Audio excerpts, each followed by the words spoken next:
अगर आप भी चाहते हैं बिट्टू मलंगिया इंटरटेनमेंट का ऑडियो वीडियो सबसे पहले आप तक पहुंचे, तो लाल बटन को दबाकर चैनल को सब्सक्राइब करें और बेल आइकन दबाना ना भूलें।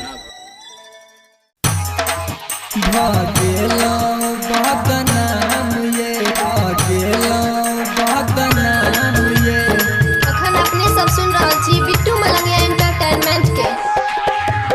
प्यार केलो अहाँ सब भगेलो बदनाम ये, प्यार केलो अहाँ सब भगेलो बदनाम ये।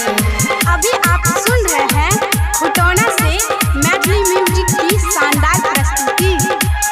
प्यार केलो अहाँ सब भगेलो बदनाम ये, प्यार केलो अहाँ सब भगेलो बदनाम ये।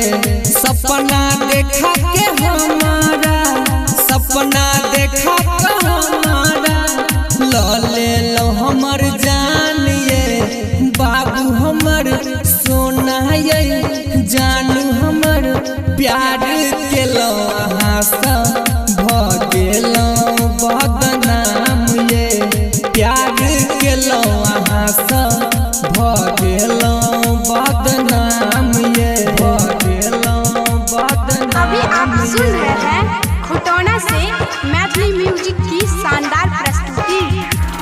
प्यार केलो अहाँ सब भगेलो बदनाम ये, प्यार केलो अहाँ सब भगेलो बदनाम ये। साथ जियै मरई के कसम खेला, प्यार के रोग लगा के हमारा भूलेला।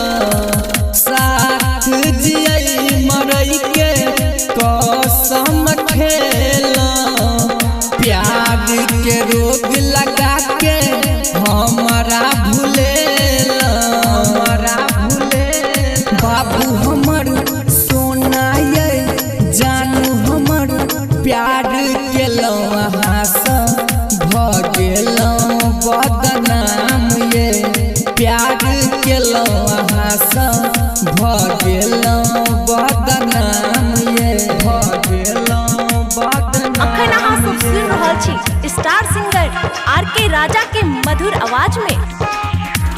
प्यार केलो अहाँ सब भगेलो बदनाम ये, अभी आप सुन रहे हैं खुटौना से मैथिली म्यूजिक की शानदार प्रस्तुति। पागल कहै छै सब ताना मारै छै, आर.के. राजा के दर्द कियो नहीं बुझै छै। पागल कहै छै सब ताना मारै छै, आर.के. राजा के दर्द कियो नहीं बुझै छै, नहीं बुझै।